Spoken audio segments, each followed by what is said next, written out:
Hello, everyone, and welcome to episode 11 of Moving Picture Massacre. I am Tom, and I'm here with Matt and Ricky to talk about another film that I don't know if you want to say found it on VHS, but, it's our first time watching it this way. And I'm going to let Matt go ahead and take it away because this is his copy of his movie. So tell us what movie we watched. All right. So we drew Candyman Farewell to the Flesh. And this was a movie I actually picked up in a lot of movies right when I started collecting VHS. And it's been quite a while. I've probably had this 3 or 4 years. I've never watched it. And part of that is because I'm not a huge Clive Barker fan. So I didn't necessarily like the first one. And it came in a lot as well. And I've got this one. And, the way things worked out with this, we're just watching movies that we never seen before. It was there, so I threw it in. And yeah, that is this week's movie. So it is starring Tony Todd again. So he's returning in this movie. And I'll just go over the back of this just a little bit. So Clive Barker's ultimate horror legend returns, says scary as hell by the Atlanta Tribune. All right. And I'm not going to read that at all because it's really, really, really long. But basically, this is about 99 minutes long, this movie says. And if I'm not mistaken, it came out in the 90s. And overall, this movie was mediocre at best to me. There's a lot of stuff that I'm sure we're gonna, tear apart on this movie, and there's probably not much that we're actually gonna like.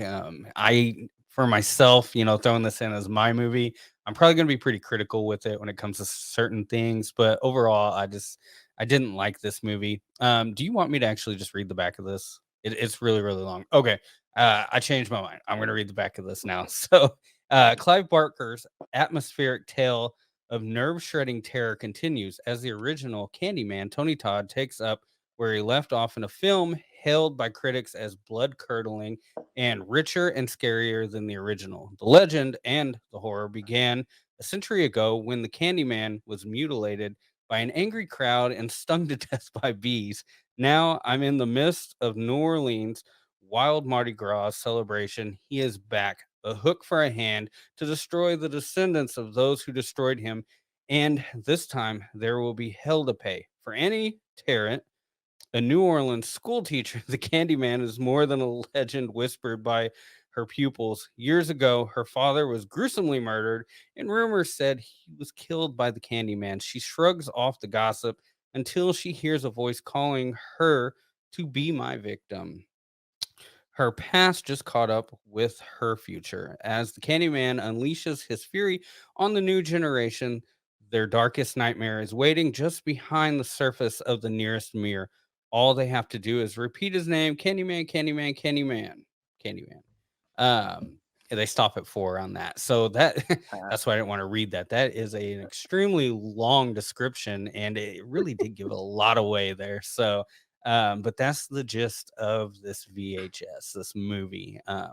There was some good things about it, and we're going to talk about those in a little bit. But Ricky, how did you feel about this movie? It was, to say one thing that I did love about the movie. I mean, it's set in New Orleans. I mean, that's I miss New Orleans so much. I love it, but this movie did not do New Orleans justice. But just being from Louisiana, I live about 4 hours north of New Orleans, and I go down there very frequently. Just seeing the scenery, just walking down the streets, and it's just I love it so much. I love New Orleans, but yeah, the movie it was very, very boring, very repetitive. I was speaking with Matt while we were getting everything set up for the show, and the score. I'm not a fan of Philip Glass's style, his composing style. It's very minimalist. It just uses like the synthesized choir sounds. I don't like that style. It doesn't work for me. Um, Tony Todd, I will say, I love Tony Todd. He's just great. We were also speaking on this while we were setting up. I was talking about his voice. He's just got that deep, powerful voice. And like I was telling them, I have a deep voice, but mine is not powerful like Tony's is. And he's just a big, imposing man. I mean, Tony Todd's what, 6'5", 250. He's just a big dude. So he is a terrifying man. But yeah, it was a pretty underwhelming movie. Not to take away too much, let's let Tom go for a minute because I can keep going. So it was okay. It's not the worst movie in the Candyman franchise, in my opinion, but it is far from the best. That's for sure. It's a very poor sequel, I would say, because you're getting the same regurgitated backstory that we heard in the first one. The only difference is now he has a name outside of being called Candyman. The first movie, you never got his name, if I'm not mistaken. He was just Candyman. Um, so realistically, it was the same thing told over again, and it was, like you said, it was boring. It was boring. There was some cool looking parts, kinda, not even a ton. My biggest thing when it comes to Tony Todd is I have like a little biased feelings. I was an extra in a movie one time in Arizona, and he was one of the actors on the movie, and he was a dick. And so I've had this feeling towards the man for a very long time. And I'm sure it was an off day, and he was working, and it's a long thing that they got to do, and long hours, and some hard stuff every once in a while when you're acting and whatnot. So I'm sure it was nothing against me being around him or anything like that, but it's when you meet somebody and it doesn't turn out well, that kind of thing sticks with you. So, yes, the first movie is a pretty good movie, and he is a very tall, menacing, scary character, but he also has that, I'm here for love, and it's a very romantic type of deal a lot of the time. With this one, you had some twists and turns about his family, and uh I don't know. I don't like it. It gets worse in my opinion in the third one, but overall some of the acting and stuff in this was pretty rough. Tony Todd himself does a good job, but again, he doesn't have to do a lot. I think his best acting part of the entire movie is probably in the flashback scene towards the end, where it's going over how he was killed. You actually feel bad for him as a person, that kind of thing. Otherwise, he just kind of stands there, and again, yeah, it talks in his deep, sultry voice. But Matt, is there anything that stood out to you that you liked a lot before we talk about anything or most things that you didn't like? Well, this will be really short because I agree. There wasn't a whole lot of stuff I liked in this movie. The score never stuck out to me at all. I don't know. Maybe if, it's like Ricky said, it's real generic. I never noticed it. So, that's not good.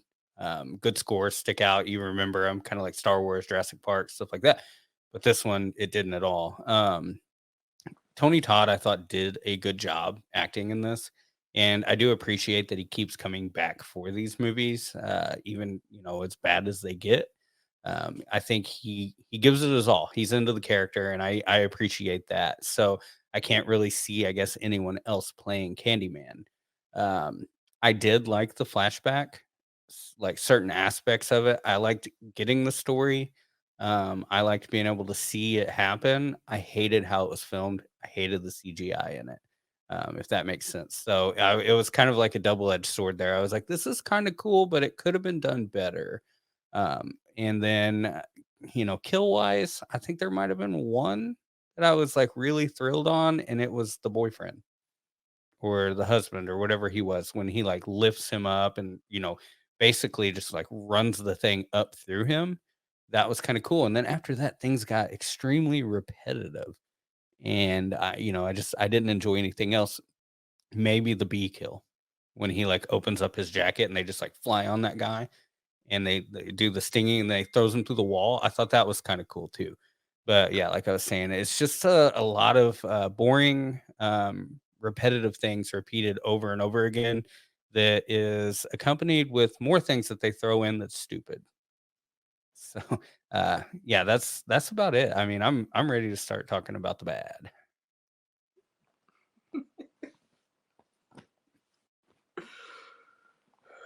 All right. Well, who's gonna tear into it first? Did you have anything nice to say, Ricky? I don't remember. Oh man. Outside of it being set in Louisiana, of course, New Orleans, that's home for me. Outside of that, I mean, pretty much everything's been said. Just that I would praise is Tony Todd himself. I mean, I love that he insists on using the real bees. Uh, I think what Tom, you were the one that said that he got paid like $1,000 extra per sting. Something like that, yeah. Yeah, so I like that he went all in. He was like, no, let's get the real bees. Let's just do it. Because I know I watched what's that documentary on Shutter, In Search of Darkness, where he was talking about he just grabbed a handful and just shoved them in his mouth. He's like, I'm just gonna do it. I was like, I respect that. That's good stuff. But outside of that, there's really not much I can praise because, as Matt just said, it's extremely repetitive. Uh, he mentioned the backstory. I did think that was kind of cool. We kind of learned about why he was doing the things he was doing and what happened to him in his actual Earth life. Uh, but other than that, it was very boring, very poorly acted. The story was kind of convoluted. It's kind of hard to get a grasp on what exactly was going on. But Matt, I mean, Tom, you got anything you want to praise before we just rip this thing apart? Nope, take it away. Pull it at the seams, bud. Oh man, well, Matt, I'm actually gonna let you have this one because the main one I want to complain about, you've already mentioned, and this is your movie. You know what I'm talking about. Towards the very end, I'm gonna Oh let yeah, you yeah, have yeah. it. You go ahead and do it. It's yours. Go. I'm gonna start. First off, like we mentioned, it's repetitive. After the first kill, nothing really gets better. Not for that perspective, I guess. Every time Candyman shows up, he's behind the person.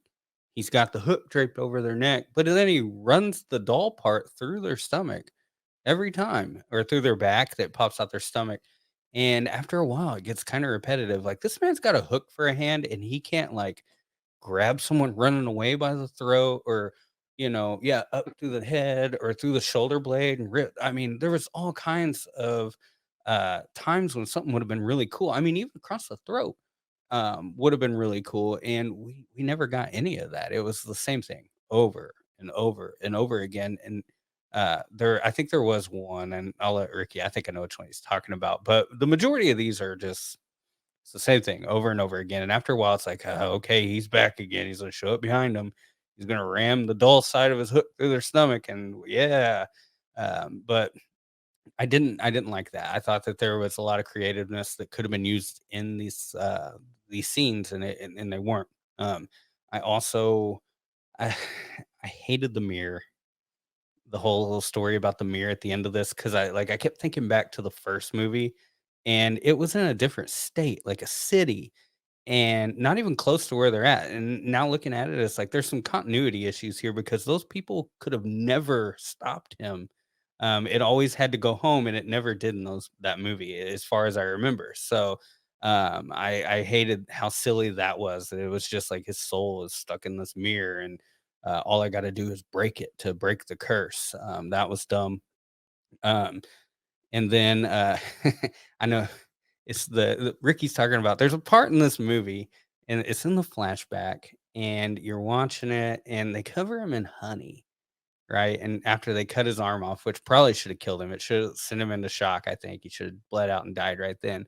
But they cover him in honey, and then they flip back to this like plains looking view, and you see this like big black blob of something flying at you, and then all of a sudden it registers they're bees. The CGI was awful. And then to make it worse, they didn't just like fly past the camera real quick. They like circled around it and came back and flied in front of it a few more times and then added again. And then by the time they hit him, it was like that was like not even a quarter of the bees that were in that cloud flying at him. So I don't know what had happened there. But it was just bad CGI altogether. And I'm gonna give it up to the movie for being like in the 90s. Maybe that was all they could work with. But I would have just rather not had that scene than have that scene and have to deal with that now. So it was bad. It wasn't worth watching at all. Um, Tom, what do you? I'm gonna let you go next because I know Ricky's gonna unload. Sure. Talking about that scene you were just mentioning, I don't understand where those bees came from. Yeah. Did they just the amount of honey they poured all over Candyman, just this massive cloud of bees just showed up out of fucking nowhere. And the problem I have with that is there's so many cool ways you could have done that. You could have like brought in like actual beehives and like dropped them, or like had them on sticks and like brought them, there are so many other ways that you could have introduced bees in the area, because there was nothing whatsoever that those bees would have been hanging out to. Even if there was half the amount of bees, there's no reason for them to be anywhere near where they were. It made no sense whatsoever. Yeah. So that was definitely stupid as all hell. Speaking about that mirror, watching the entire house fall apart when the mirror was pulled off the wall. I was watching God, I don't know. I was watching something the other day and they pulled it off and they were like, "What are you doing, Annie? That's a load-bearing mirror." And I started laughing pretty damn hard. But that I could tell that whole house was a model too. Every time you saw the outside of the house, it was just a model. And I get you got to do those kinds of things, but it was pretty obvious. So that was a bummer. The way Candyman died, spoiler alert, when she breaks the mirror and he goes all like Lawnmower Man CGI and turns into glass and just like falls apart. And then as he's falling, just shatters into a million pieces that are just like thrown at her from some like assistant director on the outside of screen. God, that was so bad. There, I'm trying to look and think of the kills that were cool, and you see something like that, and it just tarnishes the entire movie when you have something so stupid. I don't know. Maybe if we saw this the day it came out in theaters, we would have was like, oh wow, like part of it was cool when like this section of his face fell and hit the ground. It looked kind of neat on the ground, but then you saw the rest of him as it just got so bad. His fingernails turned silver all of a sudden. Like as soon as it turned into CGI, his fingernails turned silver, and then his arm fell off of the socket. There's so many things you can go on and on about that. Just that scene itself, that last 20 minutes of that movie, not even 20 minutes, 5 minutes probably, was utter garbage. I'm trying to think of other things that I didn't like, but there was quite a few things. Again, it was repetitive. You already heard that, so now we sound repetitive at this point. But that's how the movie went, and I'm gonna pass it on to Ricky so I don't say anything more that's going on, because I know there's much more. But go ahead, bud. Okay, so there's one thing that was consistent through the entire movie that just every time it happened, it bothered me so much. But please tell me I'm not the only one that was so annoyed by the fucking radio DJ that was basically just being played over the entire movie. Kingfish. That Kingfish. was so unnecessary. Go Do ahead, you? Tom. Okay, I'm sorry. I even wrote it down that Kingfish annoyed the hell out of me. The whole movie it was annoying as all hell. But then when you see him at the end of the movie, that is no way it's that guy. No. That's either like one of the most racist things I've ever seen in my entire life, because this big fat white guy with this huge beard does not sound like a white person at all. And I saw him pop up on the float with the microphone and I was like, there's no fucking way it's that guy. Get out of here. That is the dumbest thing I've ever seen. I'm sorry. I totally forgot. I wrote, yeah, fucking Kingfish. Ugh, go ahead. I'm so glad it wasn't just me. But yeah, I hated that guy so much. Um, another one that another little point that I wanted to bring up, the when Annie's brother, after the Candyman murders the police officer in the interrogation room, when he's running down the stairs and he gets shot, they do that stereotypical slow motion roll down the stairs. It took him like 5 minutes to roll down the stairs. It was obnoxious. It was annoying. It was unnecessary. Like, just show him roll down a couple of stairs. We get it. We know what happens. Yeah.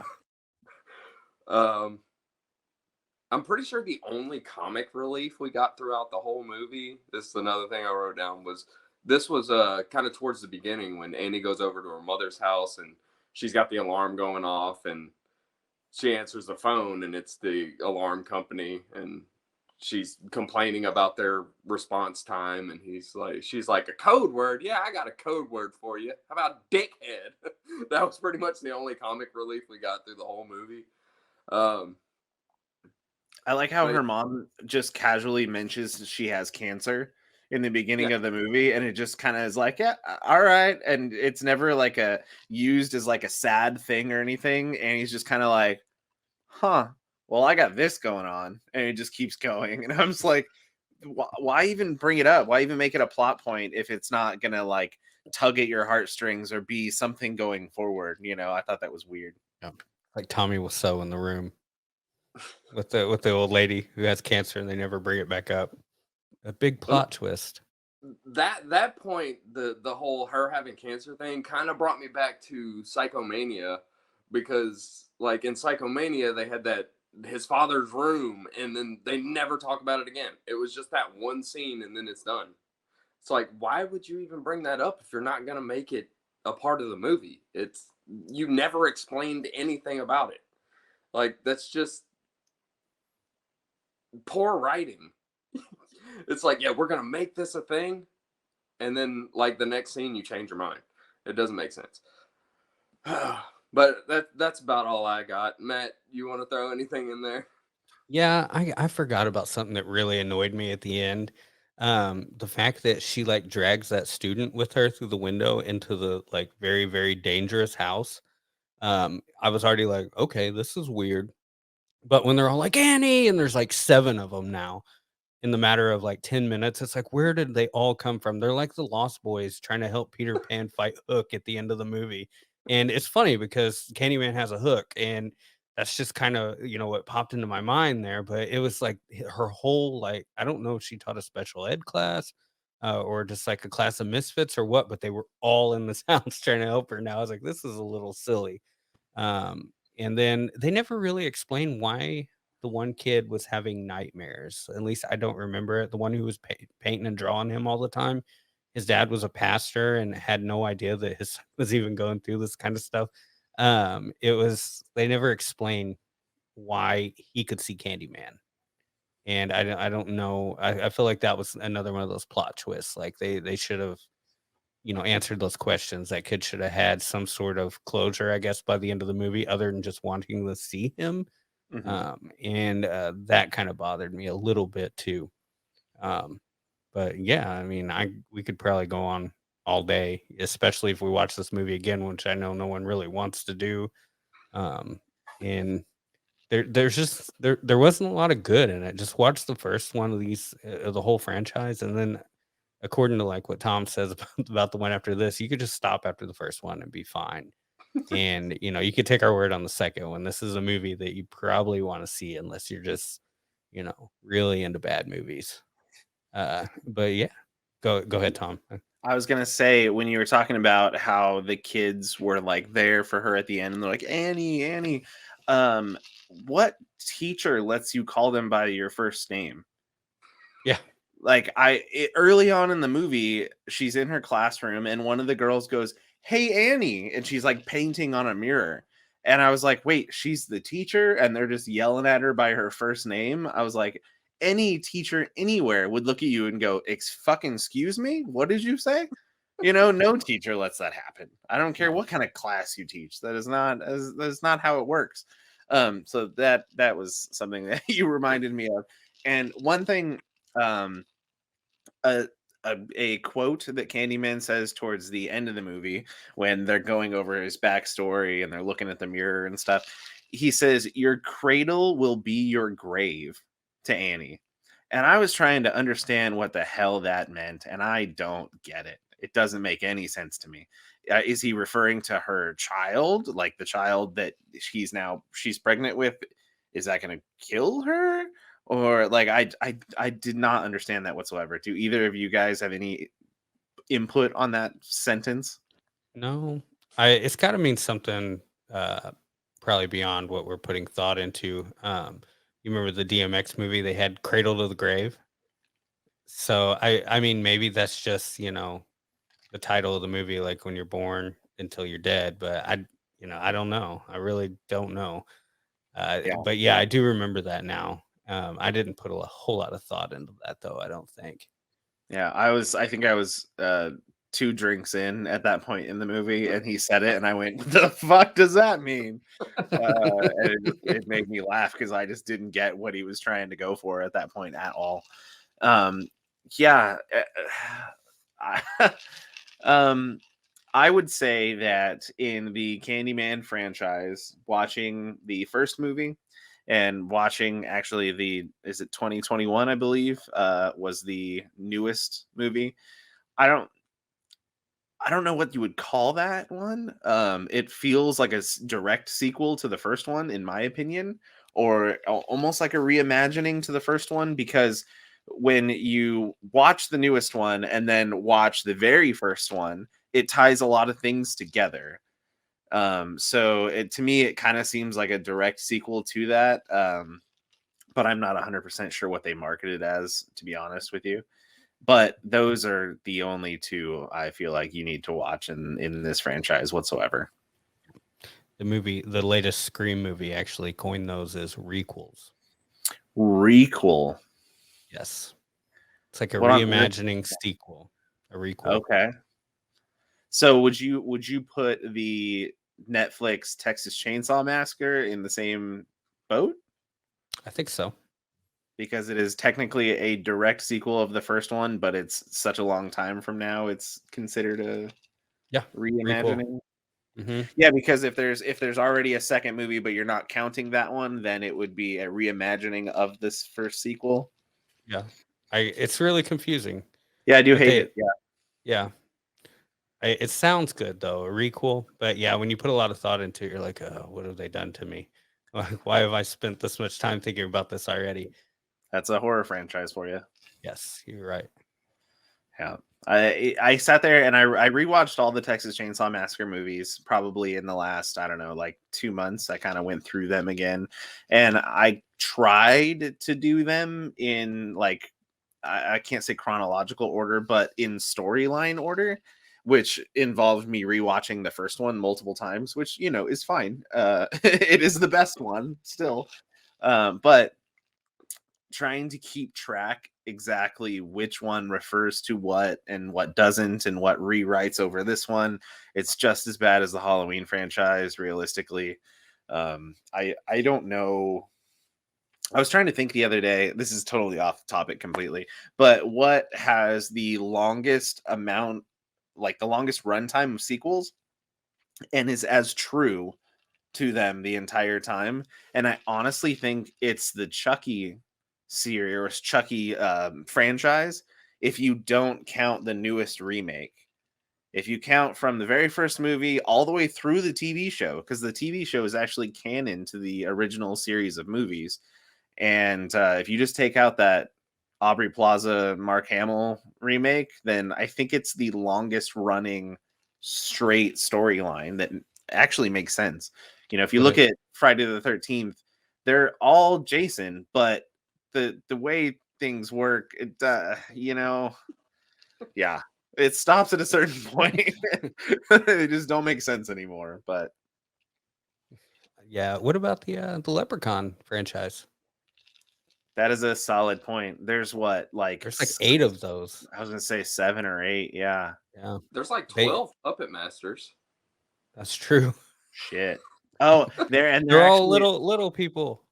they're filming the 8th Evil Bong movie right now too. So that's a long running franchise as well. So I'm sorry I spoke up. I'm just speaking out of turn about this non-franchise timeline situation here, going off of like just the big 3 slashers. So my apologies, other horror movies. I didn't mean to step on your toes.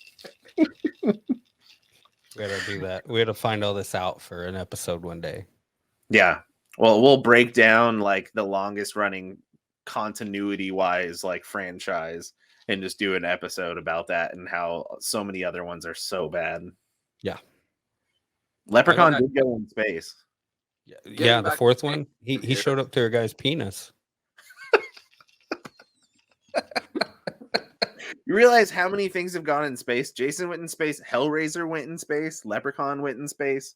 It's so why? Why would any of those things ever happen? I don't know. It's where they go to die. What were you saying, Ricky? I was saying, getting back to Candyman. We're starting a whole new episode here. I know. Sorry. We're gonna put a part 1 at the end of this, and then it'll be part 2 when we talk about all this other garbage. But no, when y'all were talking about quotes, it kind of rang a bell in my memory. When Matt was reading the back of the slipcase and he said, "Be my victim." I don't know if y'all noticed or not, but in this movie, he does not say "be my victim." He says "be my witness." So they misquoted on their own slipcase. I did hear that at the end. Yep. As I was watching it, Nikki, my girlfriend, was sitting next to me most of the movie, and I kept saying it. I kept saying "be my victim," and it just literally never happened in the entire movie. And I realized I was just reciting a movie that didn't actually happen, I guess. But yeah, he does say "be my witness" when he wants to show her what happened to him in that whole thing, and that's the only time he says something like that. True. Good catch. Yes. I do. It was towards the end of the movie. He says that, right? When he's down under the whatever that was, the falling shed. Twice, but they're all somewhere within the last half hour. Yeah. When he's trying to explain to her how things happen to him and whatnot, he wants her to see and that kind of thing. No, whatever. Yeah.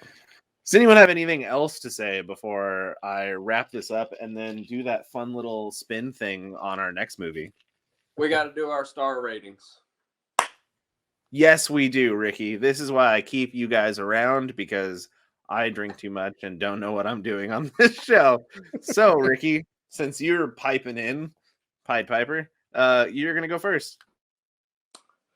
Okay, I'm not going to be as mean as y'all probably expected me to be. Granted, this movie was pretty garbage. It was very boring, but I do respect Tony Todd as an actor.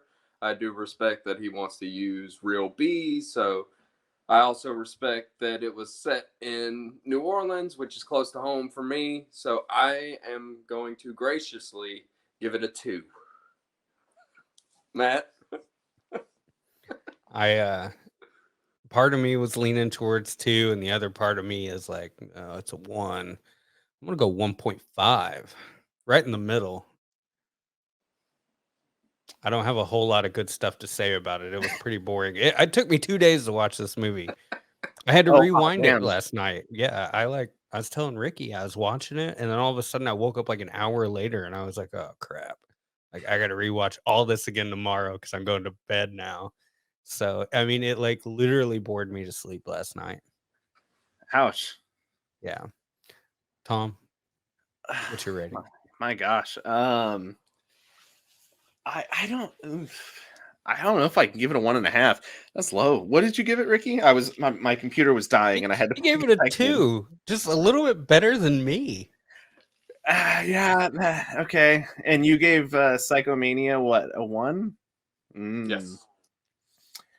I kind of go off of whenever I think about movies, I think about what you gave Psychomania. I think of your description and your criticism of Psychomania being such a shitty movie for you that it's going to be a 1. So I kind of judge it off of that. Was that shitty for me? I don't think so. I would. Shit. Sorry. I would no. Yeah, I would generously give it a 2. I would say I'd be quite nice doing that. That's pretty much word for word what I said. Yeah, see, I didn't even hear you because I was plugging in my damn computer. Very graciously, I'm going to give it a 2. Yeah, it was in no way the worst movie I've ever seen. That's for damn sure. I know I have seen this once before because I started recognizing things here and there, but and I'm sure I'll end up watching it again with somebody else if they want to watch it. So I just for that fact that I would probably give it a 2. The only reason I gave it a 2 is because it's set in New Orleans. Really, realistically, if it wasn't set in New Orleans, I'd probably be right there with Matt with a 1.5. Because with my 1 star of Psychomania, I hated that movie. But I actually respect Tony Todd as an actor, so that kind of gives it a little bit of a bonus point. But not if it wasn't in New Orleans, it probably would have been 1.5. But Yeah. since it's in New Orleans, that's close to home for me.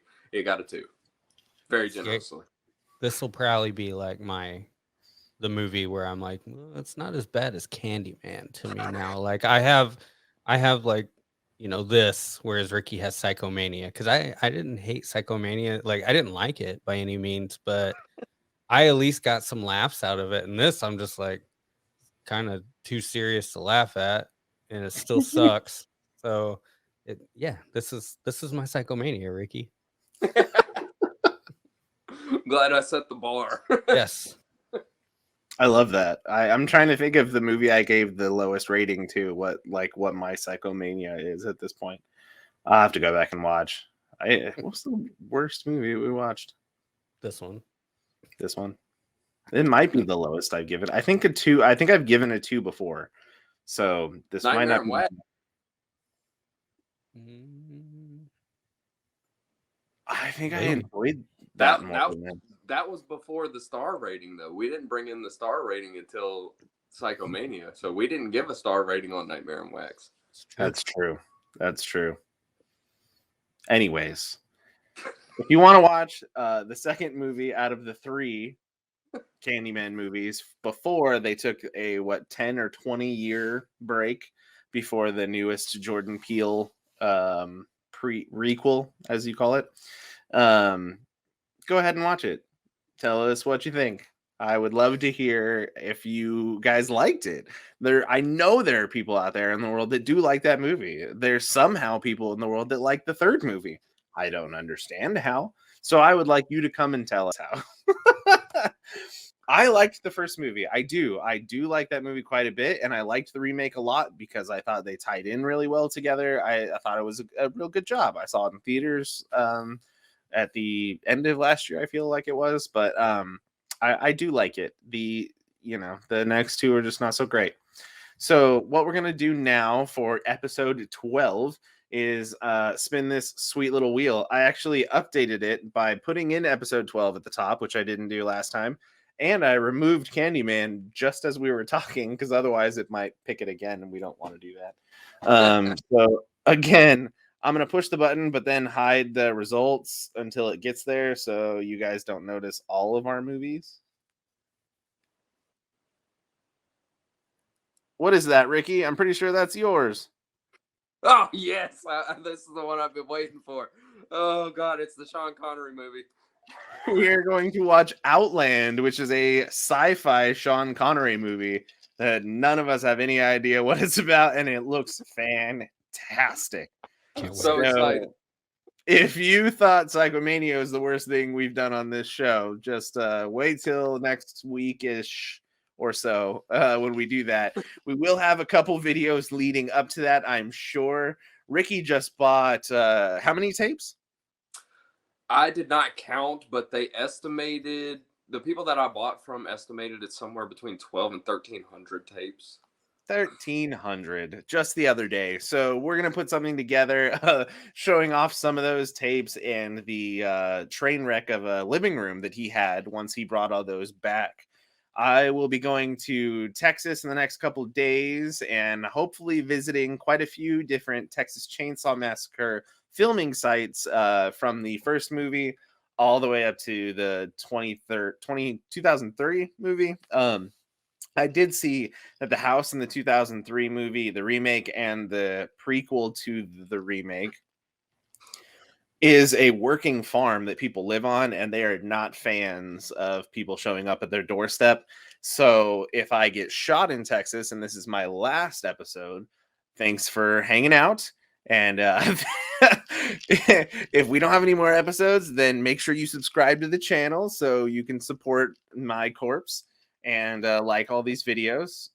Do or do not watch Candyman 2. We really don't mind one way or the other.